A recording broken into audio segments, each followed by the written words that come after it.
जय हिंद दोस्तों, नमस्कार। कैसे हैं आप सब लोग? आशा करता हूँ बहुत अच्छे होंगे और मैं विष्णु आपका हार्दिक स्वागत करता हूँ।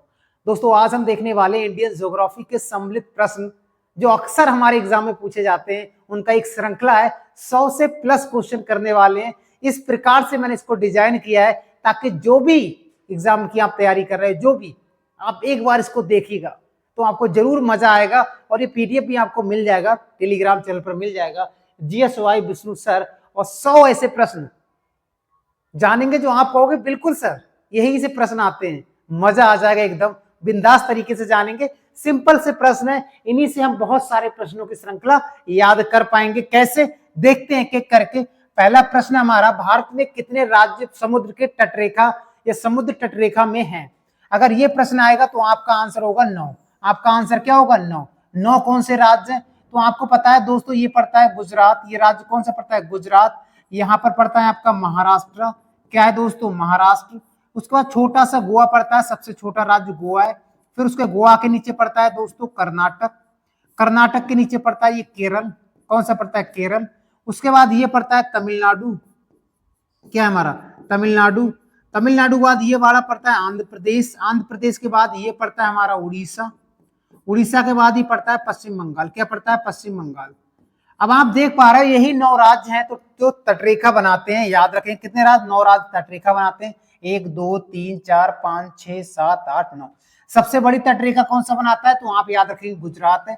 और कुछ प्रश्न और आते हैं। प्रश्न आता है ये गुजरात का जो तट है, ये वाला जो तट है, इसका नाम क्या है? तो इसको कहते हैं काठियावाड़ तट। इसको क्या बोलते हैं? याद रखेंगे काठियावाड़ तट के नाम से जानते हैं, काठियावाड़ तट।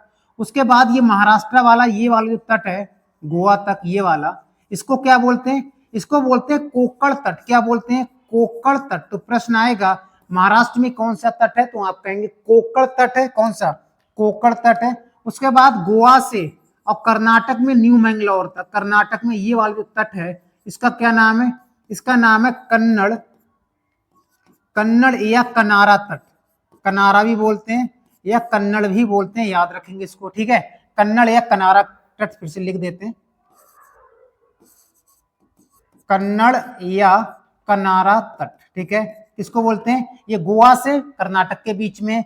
उसके बाद बात करेंगे ये वाला, ये केरल का क्षेत्र पड़ता है। किसका? केरल का क्षेत्र पड़ता है। और यहाँ पर कौन सा पड़ता है? यहाँ पर पड़ता है मालाबार तट। कौन सा पड़ता है? मालाबार तट।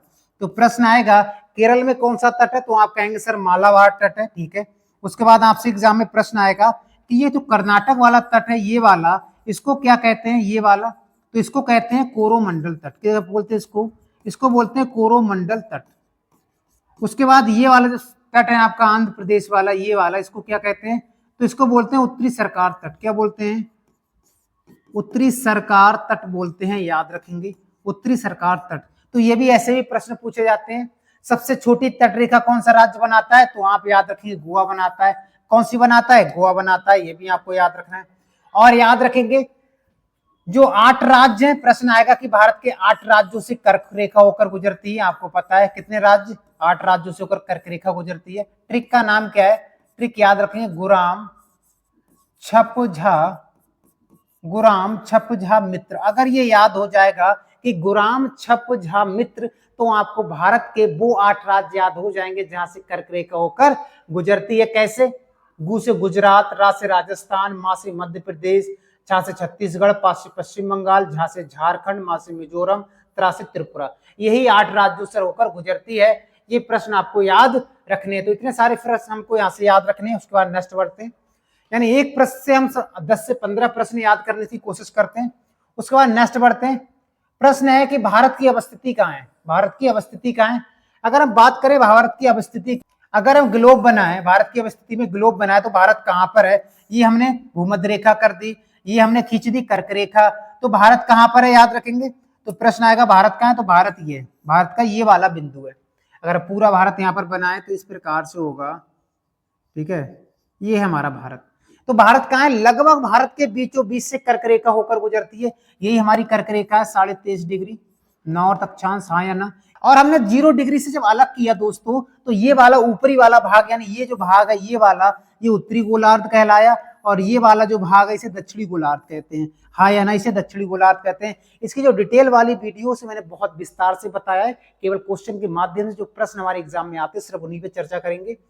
उसके बाद में अगर हम बात करें तो भारत कहाँ है, तो आप कहोगे सर तो उत्तरी गोलार्ध में। कहाँ है, उत्तरी गोलार्ध में, ठीक है, गोलार्ध में।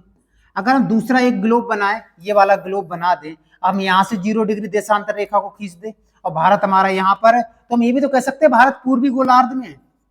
बाहर ये भी तो कह सकते हैं भारत पूर्वी गोलार्ध में, बिल्कुल कह सकते हैं। तो यही प्रश्न पूछा है कि अवस्थिति कहाँ पर है, अक्षांश और देशांतर रेखा दे रखी है। अगर भारत की अवस्थिति की बात करेंगे तो जो अरुणाचल प्रदेश वाला है इसको बोलते हैं 97 डिग्री 25 मिनट से 68 डिग्री 7 मिनट, और ये हमारा 37 डिग्री 6 मिनट से 8 डिग्री 4 मिनट। अब इसमें देखते हैं कौन सा हो जाएगा।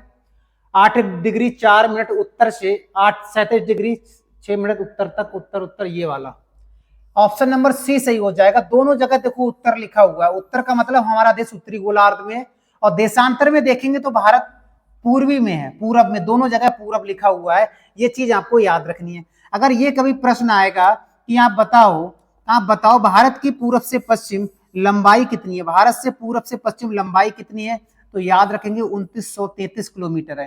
कितनी है, 2933 किलोमीटर है पूरब से पश्चिम लंबाई। अगर कभी ये पूछे भारत की उत्तर से दक्षिण ये वाली लंबाई कितनी है, तो आप कहेंगे 3214 किलोमीटर है, याद रखेंगे। अगर आपसे ये कभी पूछा जाए कि भारत का पूर्वी बिंदु का नाम क्या है, तो याद रखेंगे किबिथु नाम है। क्या नाम है, किबिथु नाम है। पश्चिमी बिंदु का नाम क्या है, तो गौहर मोटा है। क्या नाम है, गौहर मोटा है या गौहर मोती है, याद रखेंगे।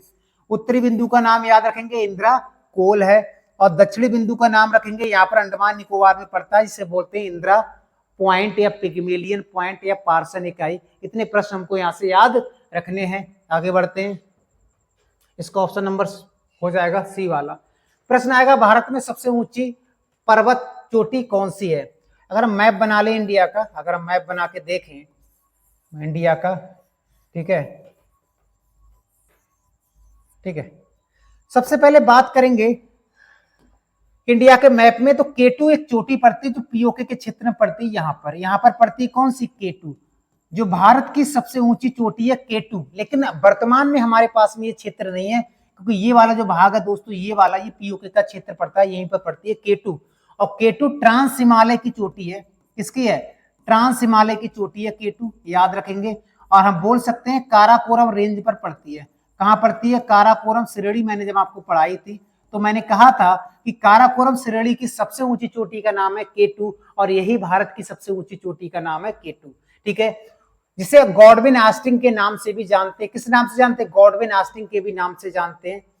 माउंट एवरेस्ट के बारे में अगर आपसे कोई कहे, प्रश्न आएगा कि माउंट एवरेस्ट के बारे में कुछ प्रश्न बताओ, तो माउंट एवरेस्ट को नेपाल में सागर माथा के नाम से जानते हैं।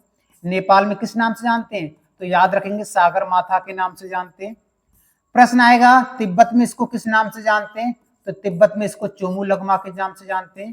किस नाम से, चोमू लगमा के नाम से जानते हैं। और भारत में इसे एवरेस्ट के नाम से जानते हैं। पहली बार इन पर चढ़ाई किसने की थी विश्व में, पहली बार तो 2 लोग थे, एक का नाम था एडमंड हिलेरी। क्या नाम था, एडमंड हिलेरी नाम था, और दूसरे का नाम था तेंजिंग शेरपा। क्या नाम था, तेंजिंग शेरपा नाम था। ये 2 लोगों ने चढ़ाई की थी विश्व में पहली बार। अगर ये कभी प्रश्न आए भारत में पहली बार किसने चढ़ाई की थी, भारत में पहली बार, तो याद रखेंगे भारत में पहली बार चढ़ी थी संतोष यादव, सॉरी बिछेंद्री पाल। पहली महिला कौन थी, बिछेंद्री पाल थी, बिछेंद्री पाल। बिछेंद्री पाल भारत की पहली महिला इस पर चढ़ाई करने वाली थी। कब चढ़ाई की थी, 1984 ईस्वी में, याद रखेंगे। प्रश्न आएगा कि बताओ माउंट एवरेस्ट पर 2 बार चढ़ने वाली कौन सी महिला है भारत की, 2 बार, तो याद रखेंगे संतोष यादव। माउंट एवरेस्ट पर 2 बार चढ़ने वाली महिला है संतोष यादव। प्रश्न आएगा विश्व में पहली महिला कौन सी चढ़ी थी, विश्व में कौन सी महिला ने माउंट एवरेस्ट पर चढ़ाई की थी, तो याद रखेंगे जुंको तोबई नाम है। क्या नाम है, जुंको तोबई नाम है। इन्होंने विश्व में पहली बार चढ़ाई की थी, याद रखेंगे। किस पर, माउंट एवरेस्ट पर। बात करेंगे अनाईमुदी, दक्षिण भारत की सबसे ऊंची चोटी का नाम क्या है, अनाईमुदी, प्रश्न आएगा। और याद रखेंगे नंदा देवी उत्तराखंड की सबसे ऊंची चोटी है। ये प्रश्न आपको याद रखने हैं, यानी इतने सारे प्रश्न हमको यहाँ से याद रखने। आगे बढ़ते हैं, ठीक है। नेक्स्ट है हमारा, निम्नलिखित में से कौन सा दर्रा पश्चिमी घाट पर्वतमाला में स्थित नहीं है? पश्चिमी घाट का मतलब क्या होता है? आपका मैंने प्रायद्वीपीय भारत बना दिया है। ये वाला जो भाग है इसे बोलते हैं पश्चिमी घाट। क्या बोलते हैं इसे? पश्चिमी घाट बोलते हैं। और ये वाला है इसे बोलते हैं पूर्वी घाट। क्या बोलते हैं? पूर्वी घाट। और जहां पर पूर्वी घाट और पश्चिमी घाट मिलते हैं उसी को कहते हैं नीलगिरी पर्वत। प्रश्न कई बार आया हुआ है, पूर्वी घाट और पश्चिमी घाट के मिलान बिंदु को क्या कहते हैं? नीलगिरी पर्वत कहते हैं। यही कह रहा है कि कौन सा नहीं है, तो पिपली घाट नहीं है। पिपली घाट अरावली में पड़ता है, अरावली में पड़ता है एक दर्रा पिपली घाट। तो ये तीन है, तीन कहां पड़ते हैं? थाल घाट पड़ता है महाराष्ट्र में, भोर घाट पड़ता है महाराष्ट्र में, और पाल घाट पड़ता है केरल में। प्रश्न आएगा जो थाल घाट है वो किस किस को जोड़ता है? तो याद रखेंगे मुंबई को नासिक से जोड़ता है। किसको? मुंबई को नासिक से जोड़ता है। कौन सा? थाल घाट। प्रश्न आएगा भोर घाट किस किस को जोड़ता है? तो आप कहोगे मुंबई को पुणे से जोड़ता है। मुंबई को पुणे से जोड़ता है, याद रखेंगे। पाल घाट प्रश्न आएगा किस किस को जोड़ता है? तो आप कहेंगे कि नीलगिरी पर्वत को अन्नामलाई पर्वत को ये जोड़ता है, यानी इन दोनों के बीच में पड़ता है। यहां पर अगर बात करें यही पाल घाट इस प्रकार से दर्रा है। अब कभी पूछा जाए किस किस को जोड़ता है, तो केरल में पड़ता है दोस्तों कोझीकोड।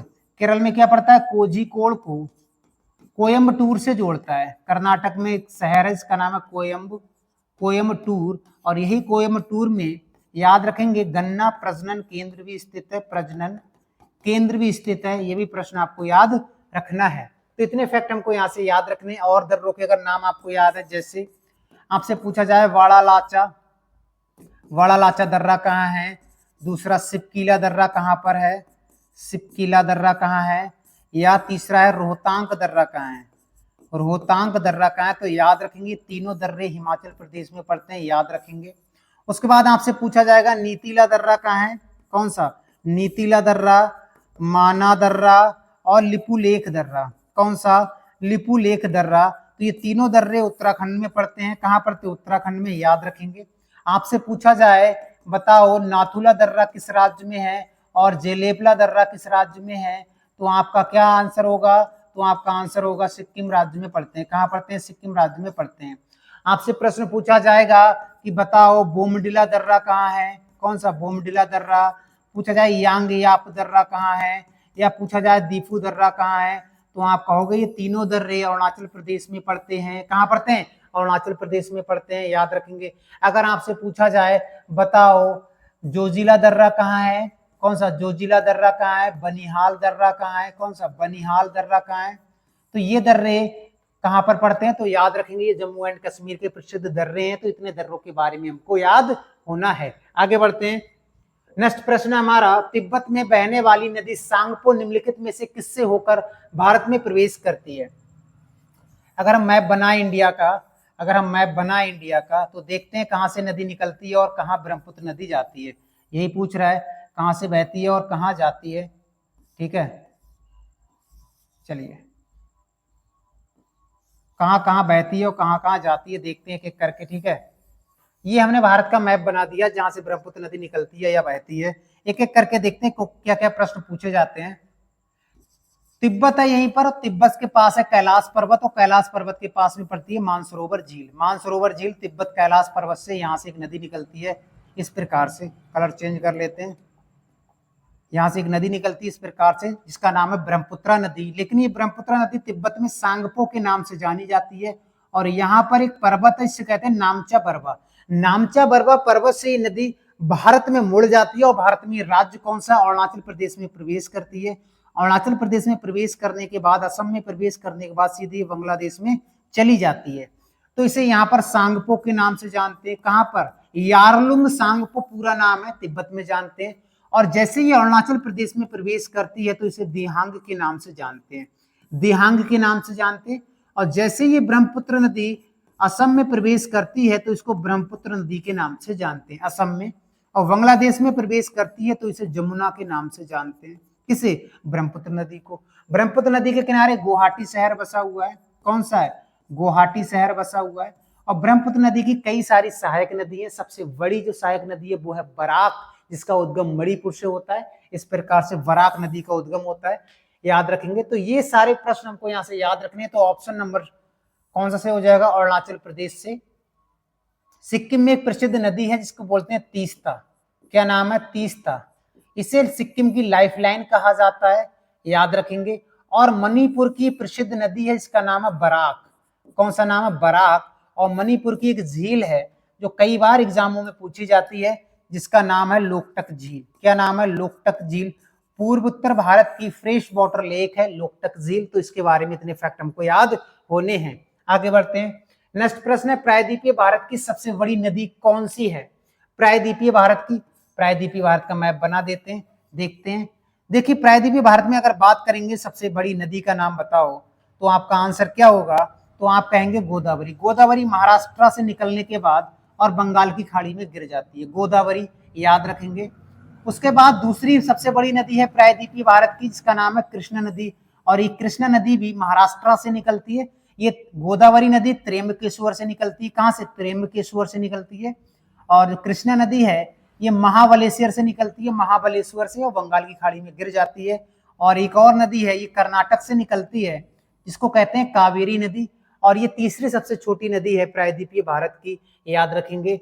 यही लिखा हुआ है गोदावरी, जिसे बृहद गंगा के नाम से जानते हैं, गोदावरी को। और कृष्णा नदी पर एक बांध है नागार्जुन बांध। और कृष्णा नदी कहां से निकलती है, महाबलेश्वर पर्वत से निकलती है, महाराष्ट्र से।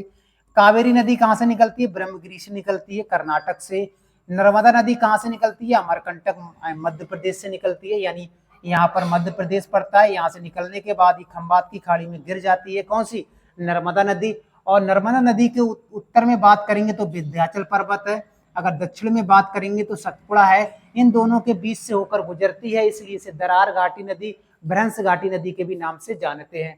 और पश्चिम की ओर बहने वाली सबसे लंबी नदी का नाम क्या है, तो नर्मदा नदी है। इसको आपको याद रखना है। आगे बढ़ते हैं। नेक्स्ट प्रश्न है, टेहरी बांध निम्नलिखित में से किस या किन दो नदियों के संगम पर स्थित है। तो मैंने आपको बताया था भागीरथी और विलंगना। भागीरथी और विलंगना नदी के तट पर है कौन सा, टेहरी बांध, जो भारत का सबसे ऊंचा बांध है। जो भारत का, प्रश्न आएगा भारत का सबसे ऊंचा बांध कौन सा है, तो आप कहेंगे सबसे ऊंचा बांध तो टेहरी बांध है। कौन सा है, टेहरी बांध है, जो उत्तराखंड में पड़ता है। 261 मीटर इसकी ऊंचाई है। अगर आपसे कभी ये पूछा जाए, बताओ भाखड़ा नागल बांध कहाँ है, भाखड़ा नागल बांध कहाँ है, तो आप कहेंगे ये बांध सतलज नदी पर है। कहाँ है, सतलज नदी पर है, पंजाब और हिमाचल प्रदेश के बॉर्डर पर पड़ता है, याद रखेंगे। और आपसे अगर प्रश्न पूछा जाए कि बताओ टेहरी बांध बताई दिया, हीराकुंड बांध पूछा जाए कहां पर है, हीराकुंड बांध ये भारत का सबसे लंबा बांध है। ये कहां पर है, तो याद रखेंगे महानदी पर बनाया गया है। और राज्य की बात करेंगे तो उड़ीसा राज्य में इसको बनाया गया है। ये भारत का सबसे लंबा बांध है, हीराकुंड बांध। एक और बांध है, इसका नाम है सरदार सरोवर बांध। कौन सा है, सरदार सरोवर बांध। सरदार सरोवर बांध कहां पर है, तो आप कहेंगे ये बांध नर्मदा नदी पर है। और राज्य की बात करेंगे तो राज्य है गुजरात में पड़ता है। कौन सा राज्य, गुजरात में पड़ता है। इसको आपको याद रखना है। और भी कई सारे बांध है, जैसे फरक्का बांध है।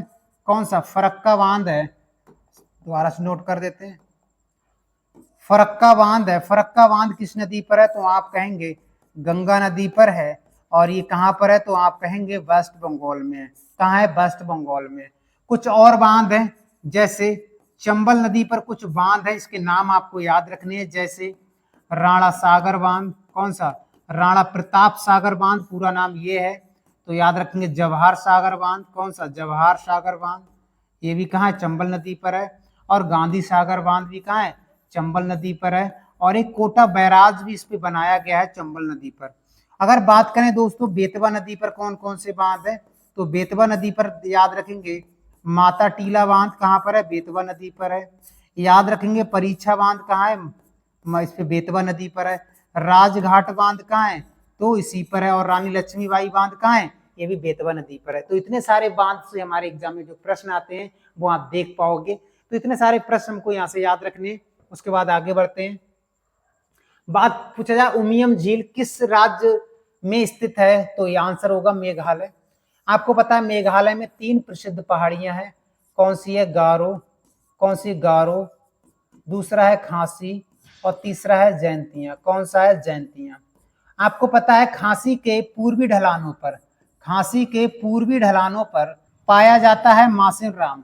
क्या है? मासिम राम, जहां पर दुनिया में सबसे ज्यादा और चेरापूंजी भी है यहीं पर। और क्या यहीं पर चेरापूंजी भी है?